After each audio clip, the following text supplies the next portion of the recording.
Hi YouTube. I am back with my January report card review.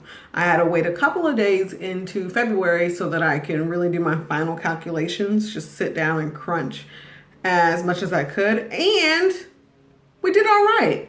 Now I will say this is my very first month tracking things and really trying to stick to a budget, and I was over a little bit, but I tracked everything. So yay for tracking, one.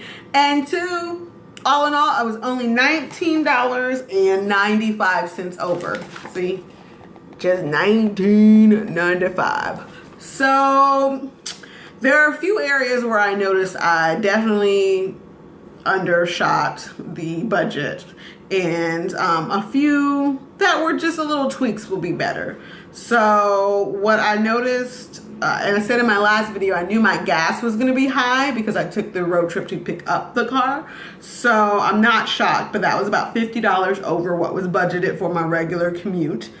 Groceries, I overshot. I was up $25.80, and I noticed that was mostly because I would stop and just grab snacks. Like, I wasn't meal planning like I should be. There were days where I definitely just went into the store specifically to grab a tea and a snack. So that is something that could be cut dramatically. So I'm gonna work on that. My entertainment and eating out, I blew by $85. And here is what happened. A lot of birthday parties in January that I don't think I anticipated. One for sure I knew and had in my brain, and I stayed under $10 at the restaurant and I was happy. But then I had one for my nephew, who is like my third son. And yeah, we spent like $50 at the restaurant, and I was not happy because it wasn't that delicious. Love my nephew. The food wasn't worth it. So really taking into consideration what's what, and really talking with the kids before we go out to any of these celebrations and setting a limit before we get there. $85 over in eating and entertainment. It only went up $5 over my clothing and grooming budget, and that was just because we ran out of a few things in the house. So lotions and stuff had to be stocked this month for all of us. I had a few things I ended up not having to pay, and I'll tell you why I was still over. So I didn't have to cover insurance this month on the car because my dad was still covering this month.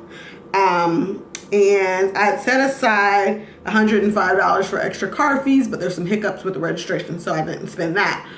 A good thing, thankfully, because I didn't have to spend it, I had to switch phones, as I told you last week. See, a little clearer, less blurry. I had to get a new phone because my mom has graciously been paying for my phone for years. My mom, my sister, and I shared a plan. And my mom had decided that it was time for us to grow up because we're 30 and 36. So I went and switched carriers, which required a new phone. So I ended up spending an unexpected $194.30 on a new phone. And that was the phone plus taxes and stuff, which was a lot. So that wasn't that bad. Overall, I definitely see where I can cut and I can do better. So I'm happy about that. Next week I will be back.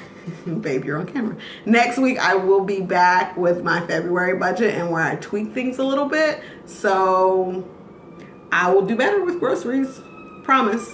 And now that I have my handy dandy tracker, we'll keep tracking it. I also made some money envelopes, so I'm excited about that. Right now I'm just using it to keep the receipts in, which is helping me track, but I'm really going to start taking out and putting it in the envelopes here in the next couple of months. So thank you guys for tuning in. That was my January update. See you guys in a week.